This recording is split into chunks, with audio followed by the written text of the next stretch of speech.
Ladies and gentlemen, dear students, welcome to the second Adham Center Media Development Lecture Series.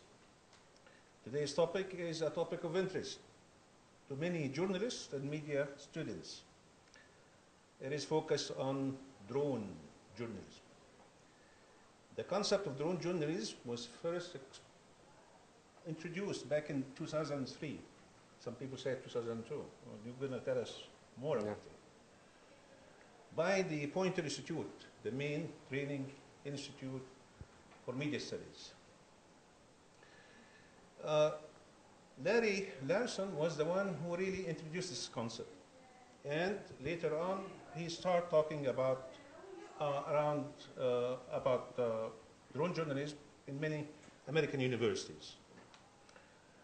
Now we have University of Nebraska. We have a drone journalism lab that is really putting together a lot of packages for people around the world. And also, there is a professional society for drone journalism and drone journalists right now in the US, and it is a field is getting bigger every day. Drone journalism applications in the field of media is unlimited. Okay, applications in sports coverage, applications in environmental issues, disasters, news gathering, and many others. It is, for me, a kind of a memory. After I got back from the United States, there was a concept called electronic news gathering and electronic field production. Mr. Roya, of course, an expert in the field, and also satellite news gathering. So, because I studied this field, ENG, EFP, and SNG, I came over here as a star because everybody was talking about this. So I even lecture over the engineering sector, although I'm not an engineer. So I was invited by the engineering sector of ERTU, Egyptian Radio and Television Union, to lecture to top engineers at the time. Now we have something called new drone journalism. To me, it's instead of a kind of an advancement for satellite news gathering. Maybe I call it my book, DNG, which is drone news gathering. But this is not the Poynter Institute definition. Today, we have with us a graduate of 2006 and 16. He's an expert, by definition, in this country now, in drone journalism. He already developed a list, actually a long list, of achievements and a wonderful record of coverage of events, political events, as well as application in the movies. Yes. Ladies and gentlemen, please welcome with me my dear student, Mohamed Essam Abdel Razek. Do your best.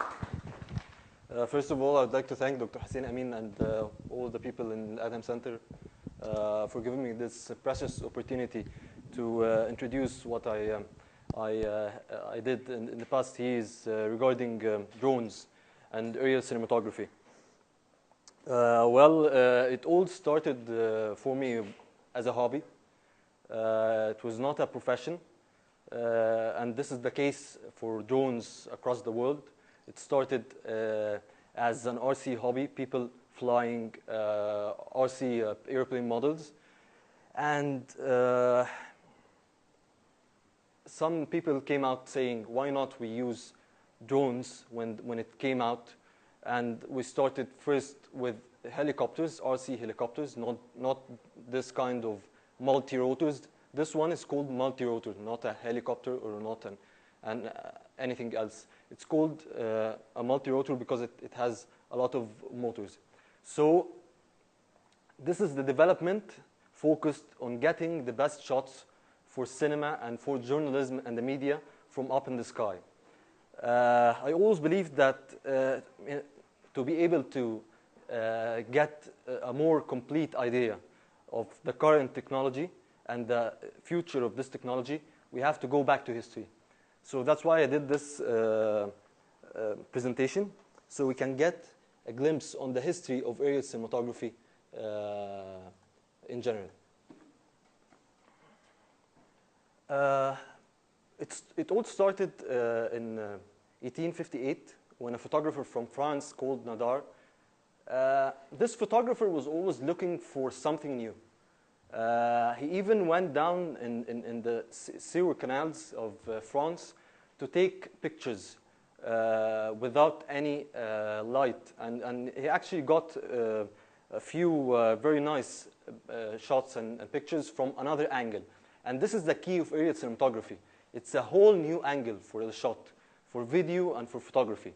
So this guy went farther. He wanted to be the first man ever to get a picture up from the sky. But there was a very big challenge at the time, the technology of photography and the technology of producing photographs. And we'll get to this along the presentation and along the lecture, that the technology of photography and the equipment, as well as the technology in the platforms that carries you or carries the camera up in the sky, when they advanced, things became more easier for everyone. So Nadar had a very big problem, which was producing the picture. At that time, pictures were produced using an old-fashioned technology called collodion system, which rely on wet plates to produce photographs. So Nadar had to get down to the ground as fast as he can to be able to get out the picture and be able to produce it. Because you can get, this is a picture from a man who was photographing and documenting pictures from the Civil War in America. So this is an example of a mobile darkroom that you take out of your house and to be able to take pictures and produce it right away. Because if you leave the wet plate, it will dry and it won't get the picture at the end. So 520 meters up in the sky, Nadar went up and took the picture, and the hot air balloon was held from the ground with ropes to be able to get him down as fast as possible. And in 1887, to give you an example of how far he went up in the sky, the Eiffel Tower construction started, and now the Eiffel Tower is only 324 meters. This is the picture that Nadar took from 520 meters up in the sky. A lot of people tried to find another solutions to get pictures from up from the sky along the years. They even tried to put a lot of effort in the production and the technology of cameras, trying to produce smaller cameras to be able to be carried, for example, on this pigeon and on this kite. Camera pigeon. Yeah, on the chest of the pigeon, and it was rendered to be able to take shots after every 30 seconds to be able to take shots wireless up in the sky. War, I'm afraid, had to play a big role in aerial cinematography because all the generals wanted to get an angle from up in the sky to see the formations in the battle.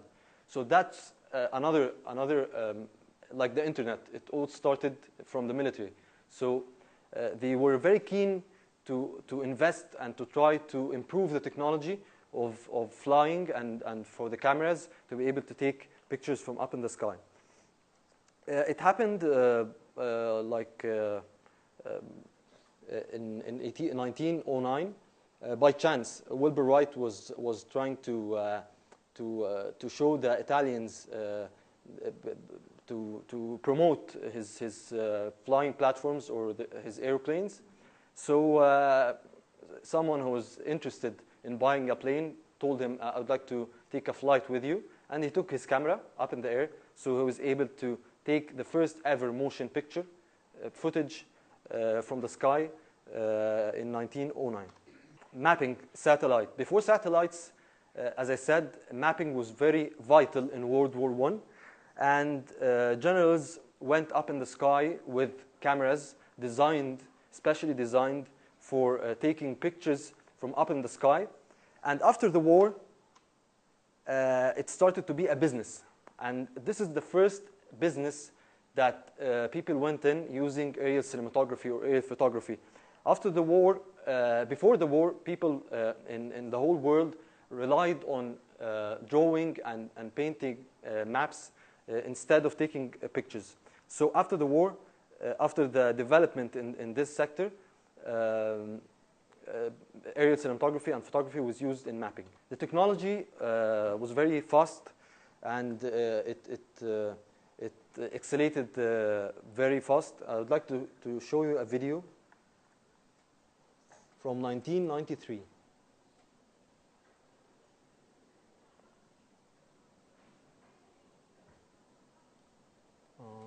Where is the video?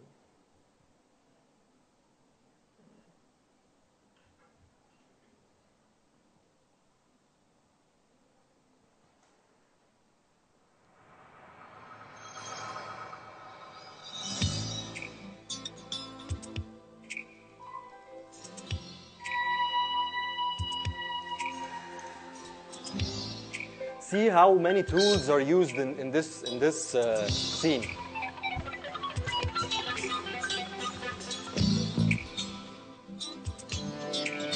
And this is the top technology of 1993 from Hollywood.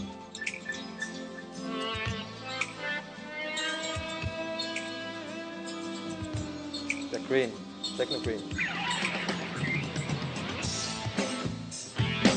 Chase cars.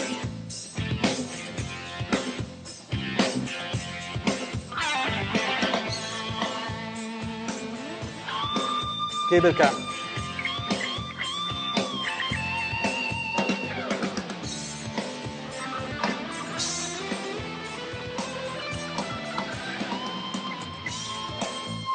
Here it comes.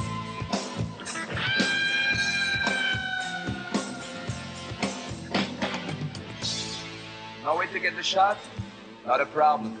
With machines like these, we can move the camera in new and even more exciting ways. There's a very important point here that I wanted to shed the light on. That aerial cinematography is not made to take the role of any other tool. So if you have the luxury of having a lot of solutions like cranes, techno cranes, steady cams, cable cams, chase cars, drones are made to take different shots, and it has its different platform. So it all started with this helicopter. We took the helicopter that we used to make aerobatics and play with, like an RC, and we tried to put a DSLR camera on it. But as you saw in the video, the technology was a bit old-fashioned. The camera on the drone was not matched with the camera on the ground. The camera on the ground was a cinema camera like the Alexa and the Red, and it was not matched in colors with the camera on the platform. That's why they didn't use it often in Hollywood. So people started, when the technology of drones and RC airplanes started to advance, people started putting cameras on this helicopter, but it was very limited because of the stabilizing platform, the gimbal, the system or the device that is used to put the camera on. The technology was still old-fashioned. It was not stable because it was on a brushed motors that was very harsh, and it was not smooth by any means. So the cameras, and as well the payload of this helicopter is not as much as the payload of this S1000, the multi-rotor. because it's very hard to balance the camera and the airplane, because you have to have the same weight at the end of the RC helicopter and in the front. We're thinking about what are the scenes that were took from up in the sky with higher qualities. They used a real helicopter, not a drone, with a system on it called shot over. This one? Yes. You're still using it? Yes. Because it also has its own shots. I want to shed the light on a very big issue that we always hear about, drones. The simple definition of a drone is an aircraft that is not it's not driven by a man inside it. Drones are mobile aircrafts that are connected with the ground, and people maneuver it from the ground. So on the far right is a drone that is used to take photographs and take videos like this one. And on the far left is another drone that is used to kill people, actually. Same like this car. What are the difference between manned and unmanned aerial cinematography? And why we choose to use this and why we choose to use this? In Egypt, we have a big problem. The only sector that has a helicopter that you can rent and put a camera on it and go take your shot is the military. And they offer it with a very big fees. That's why it's always the best option is to use a drone, because it's easier to get in the air faster, and it's a bit very cheap. Drones are very agile. And what are the difference between this helicopter and this drone? Actually, the difference is that helicopter is very agile, very fast, but it has low ability for payload, as I said before. This is a multi-rotor.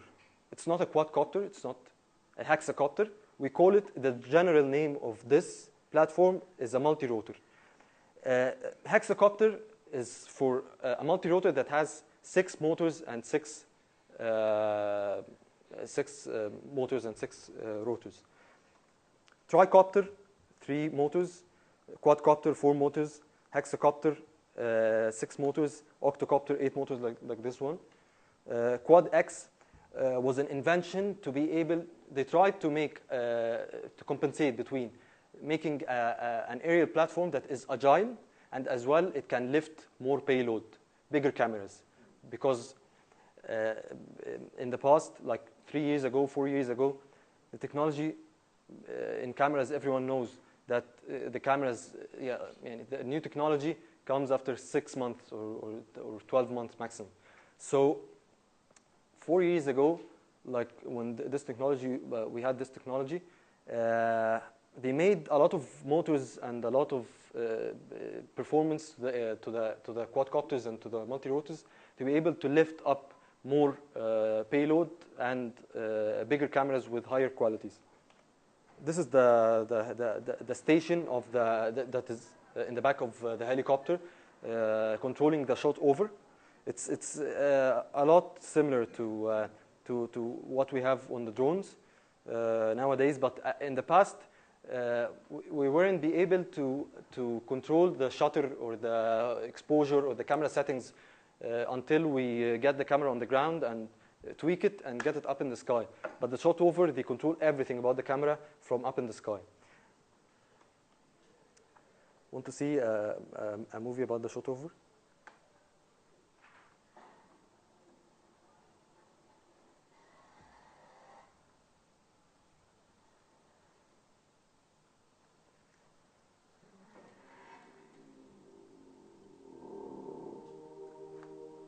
It's very similar to the technology that we use in drones, because it's the same technology in the gimbal.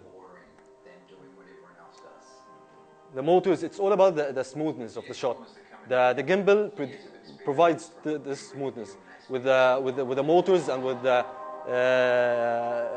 brushless motors and the technology, it's very smooth.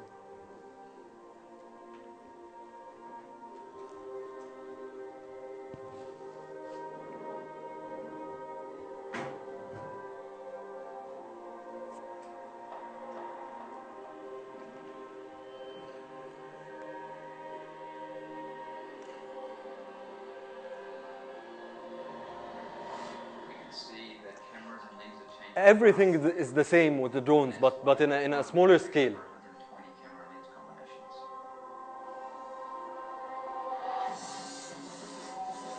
You can even change the lens without getting the helicopter down. You can change the lens. That's how it's very good.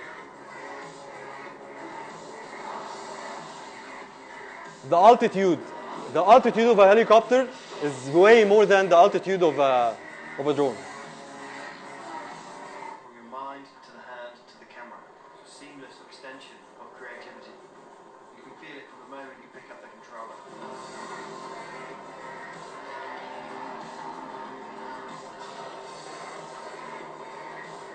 The most exciting thing about the F1 is how easily customers And the speed as well. they turn it on and boom, they're getting laser shots.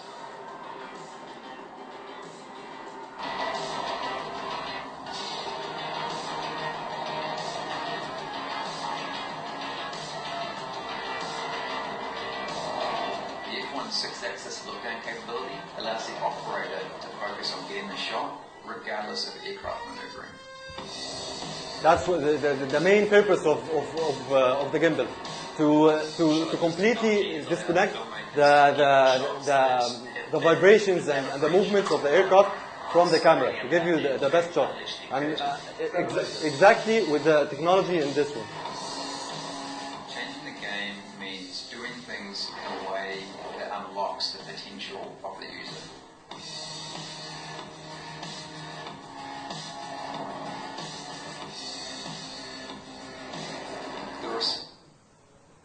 And that's it for this. What's the difference between, very fast, I'm going very fast. What's the difference between a helicopter, a real helicopter, and a drone? Actually, the range, the helicopter, maximum 20 minutes up in the sky. The helicopter, you can go until you're out of fuel. The speed as well, maximum speed we have is 120 maximum kilometers per hour. The weather as well plays a very big role. Now they're trying to provide and enhance the drones to insulate them, to be able to fly in rain and bad weather. But it's much easier with a real helicopter, and the altitude and the flexibility. Drones are more flexible, and that's a video that's the WRC, the World Rally Championship. They're using both, and that's a very good indication of how you don't leave one tool for the other. You use both, and both for each one has its own shots. For example, drones can get close to objects and close to trees and close to the ground and close to people, but drones can, but helicopters can't because of the size and the safety. So let's see this one. And that's a similar drone that we're going to fly today.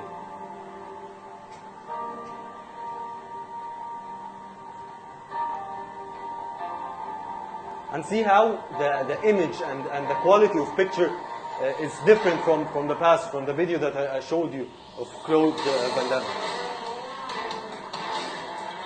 A helicopter can't get that close to the ground.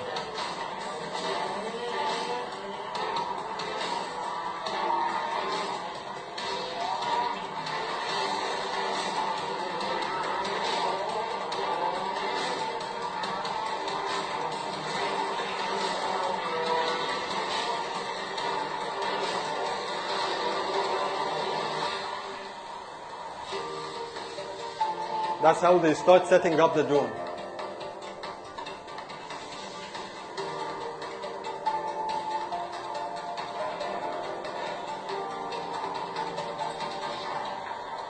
And thanks to the new technology now, you can change the lenses and change everything.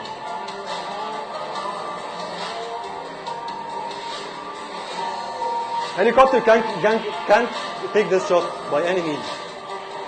Impossible.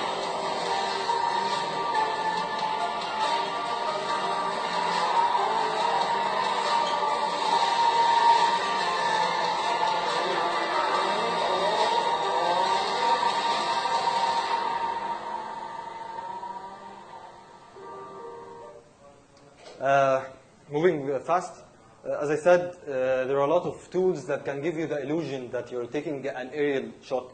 So we have to know what are the different tools to be able to differentiate when we go to the theater and watch a cinema movie or watch the news. We have to differentiate that this shot is taken by a drone, or this shot is taken by a techno crane, or a cable cam, or a steady cam, and a lot of. This is a storyboard trying to show you how the techno crane can take a shot that a drone, for example, can take, for a cable cam can take. This lady is gonna move towards the techno crane, and the techno crane arm is gonna be sucked in and move and track the lady alongside the road. The drone can do this because the drone can get 3 meters close to a person. And as well, the drone can't do, it's flying in the air. It's not controlled by hands or a wire. So it's going to wobble. It's going to wobble. Every time you get closer to objects and tighter spaces, you can get a very smooth shot by the drone. Okay? That's a techno crane shot. And some people, actually the drone can do some of these shots. But I'm going to show you a shot by Daniel Craig in James Bond, and it can never be taken by a cable cam. This shot.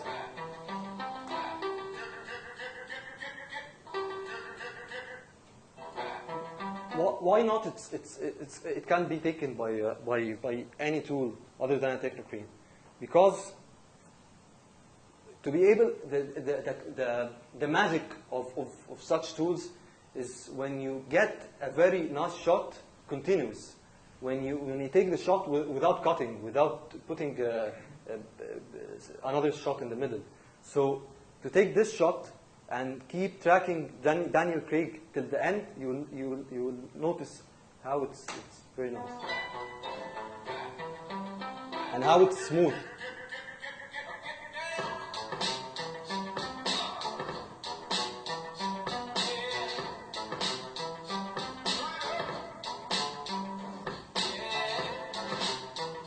This shot.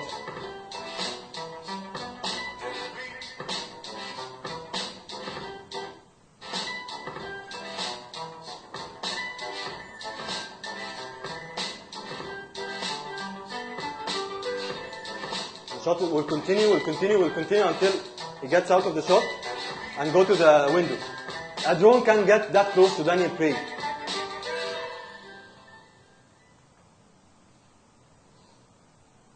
Another shot by techno crane.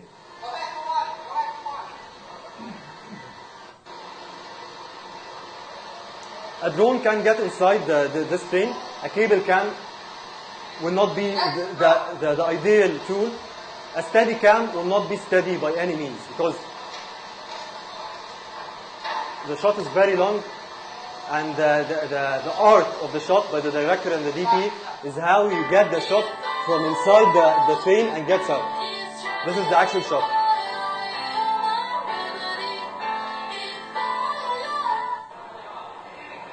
And it sucks in. That's the difference between the techno crane and the actual crane.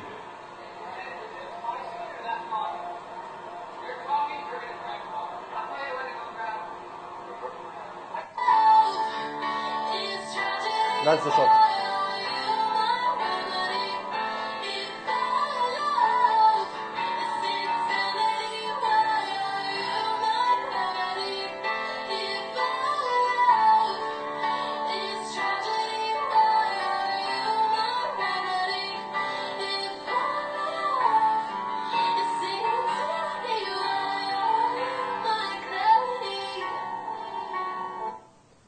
Chase cars as well, we have to mention them. Chase cars are techno cranes on top of cars that chase other objects. And drones can do the same job, but of course they can get close to cars. Do you have shots for drones? Yes. But the last video I'm gonna play. Yes, I'm gonna play in this. That's a cable cam and a drone used in the same production, and each one has its own job. Like a drone can get between the woods that close and with that speed. And as well, they use drones as well. This shot is with a drone. So they're using both tools to complete a full production. Mamy pełną możliwość sterowania prędkością platformy, prędkością obrotu głowicy mogi, a ujęcia są niesamowicie płynne. Cable cam osiąga prędkość do 60 km na godzinę, a długość instalacji może wynieść do 200 metrów. So that's the whole production. That's the cable cam, and the drone will get up in the sky and take its shots. Every tool has its own job. And see how fast you can put the drone and get it up in the sky faster than anything.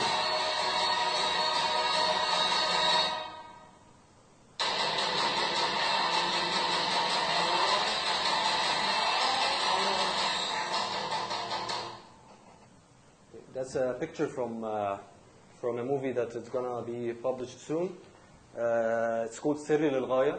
It will probably be the biggest production movie in the history of Egypt, because the military actually is funding it. We used 3 drones in every shot in this movie, because we're having a lot of fun from the military. The shots were taken with a camera. The big drone lifted the red camera with higher quality than the small one, but the bigger camera was meant to get the wider shots. This is the same one? No, the other one, this is bigger. Even in drones, the drones are meant to take tighter shots, like the one on the right, with a quality of up to 5.2K, raw images and raw footage, and the red camera is up to 6K. We're gonna watch some videos on how drones are used today in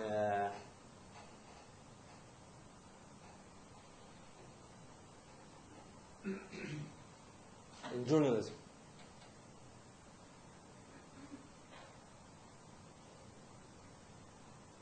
Before we go to journalism, I would like to show you the making of El Khaliya.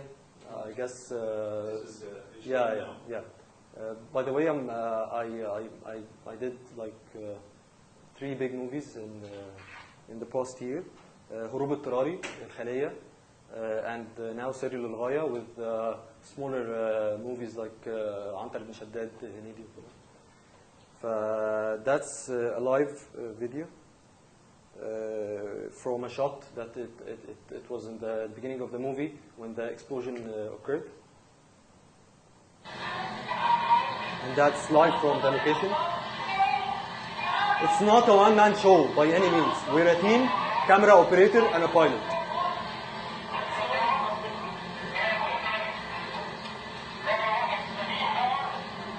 And I want you to watch Hagar, please, the light. I want you to watch how it's intense. It's only one shot. It's an explosion. It's only one shot, one take. You can't repeat it by any means. So a drone is only one camera up in the sky. In the ground, you have a lot of cameras. So if one camera didn't take the shot, the other cameras will take the shot. But in the air, if you didn't take the camera, you're blown.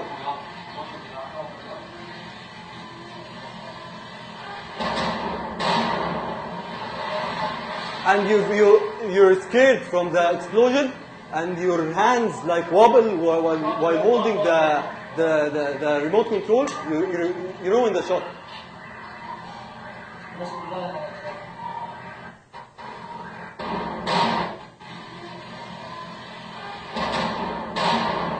By the way, the first explosion in my career, I ruined the shot. By the way, I'm not Superman.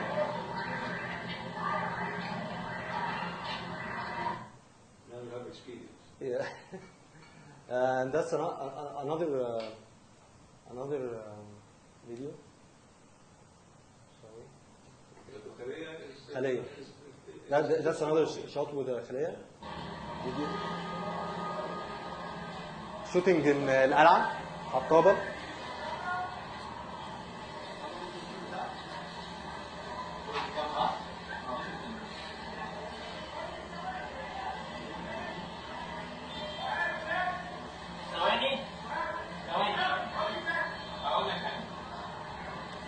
العربية اللي انتوا غطيتوها باينة معايا ها؟ العربية اللي انت غطيتها دي باينة بظهرها معايا فاهم؟ انتوا مين ارجعوا ست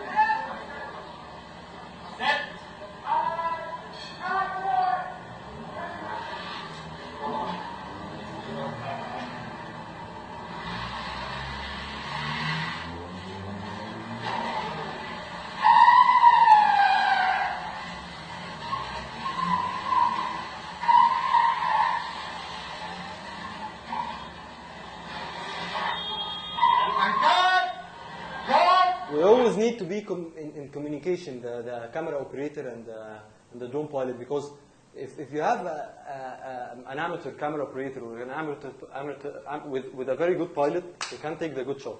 This is same. Like if you have a very good camera operator and a bad pilot, and a good pilot and a bad camera operator, it's never gonna work.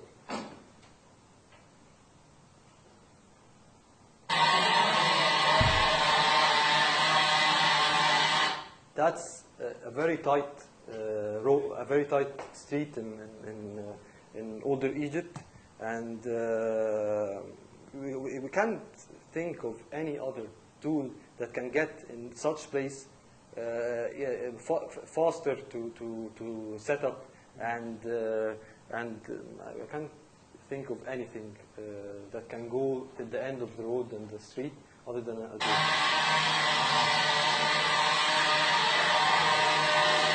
Okay, let's take some videos. That's the first ever introduction by BBC for a drone in 2013. 13. This is Old Oak Common, which right now is a train depot in one of the most deprived parts of London.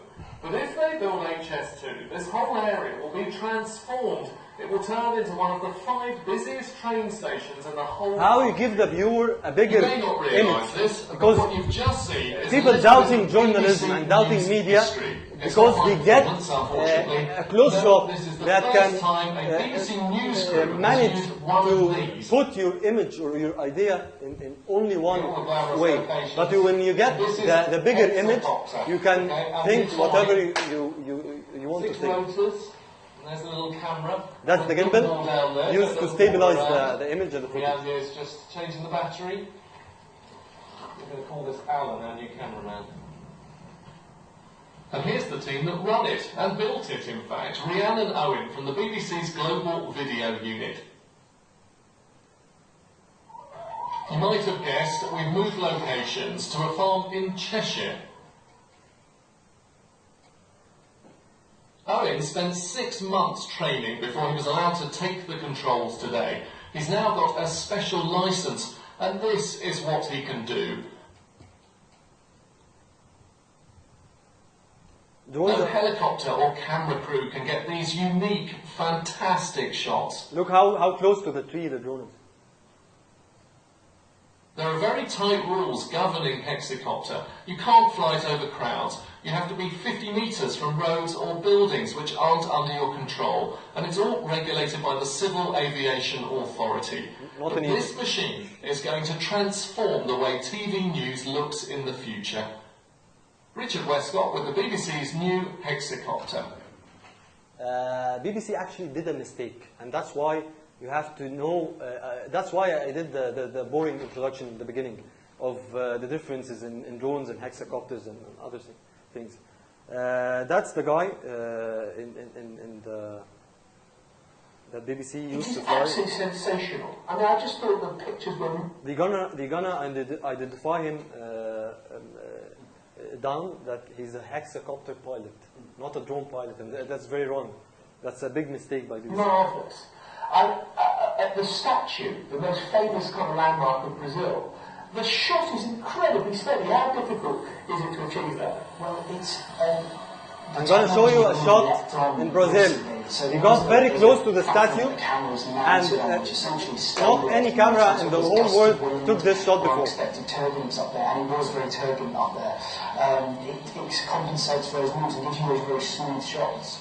How difficult is it to fly? So, are you operating both the camera and the helicopter? See how the shots are smooth compared to Van Damme video in 1993, when the camera was wobbling because the invention of gimbals was not there. Beforehand, we decide what we're going to do first. I'm sorry, we have to run, so I want to show you another video of.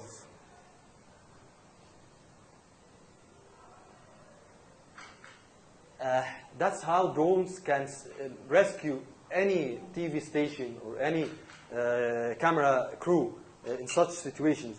When you have earthquakes, when you have floodings, it's hard to get the whole picture, and it's hard for even an airplane to take off or a helicopter to take off from this area because it's area all flooded. So you can even fly the drone using your hands or use another one from the crew to hold the drone, and you can take off even from your hands, hand launch.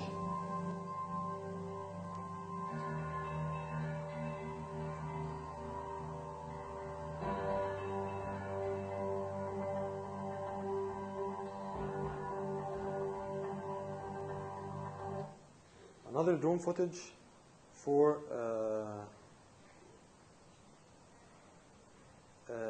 pilgrimage.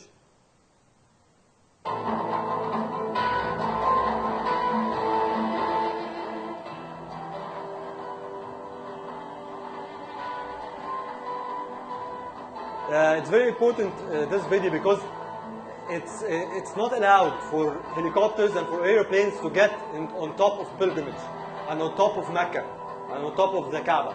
So drones made it happen, made it come true.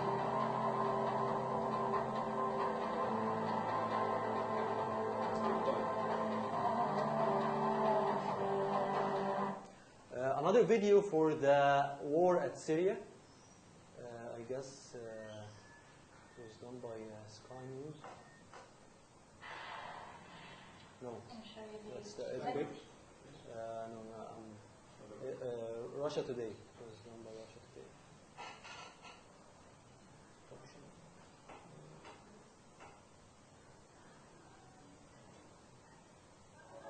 Yes.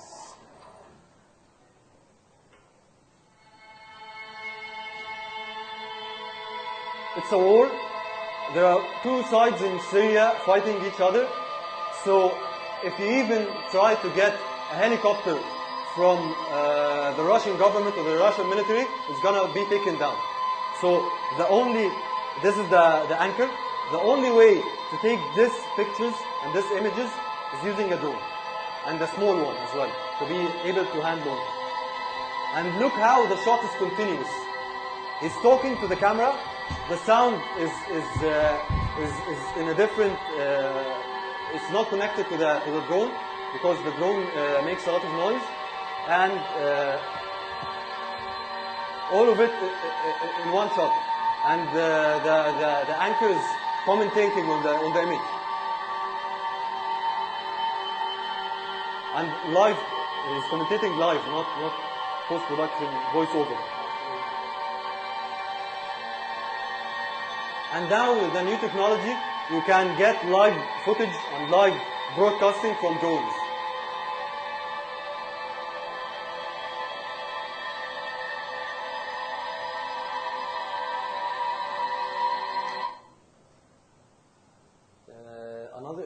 Last video I want to before we go to fly.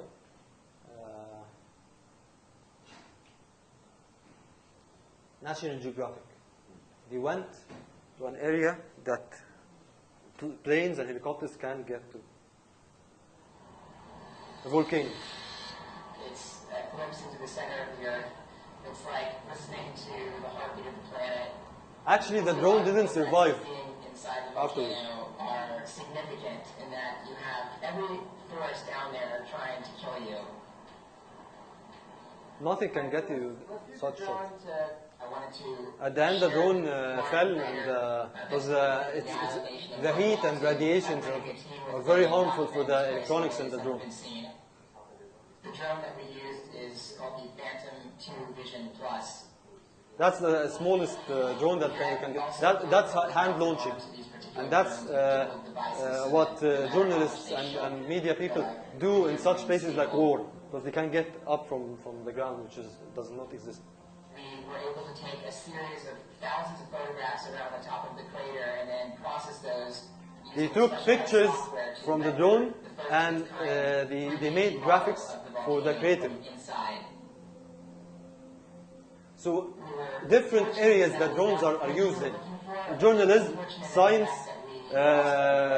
television, cinema, and even agriculture. Now drones are used to throw fertilizers in wide ground. Heat that exceeds 1,000 degrees Fahrenheit standing right next to it. Well, if you're looking for extreme locations, it doesn't get much better than. Because we're running out of time. Any questions before going? Thank you very much. This is very interesting. Very interesting. The first lecture, in fact. Yeah, I'm sorry, I'm not good in lecturing, and. But he's, as he was at the first explosion, did not have the experience. Now, first experience for him. But I can assure you, for next lecture, is going to be much more flexible and interesting.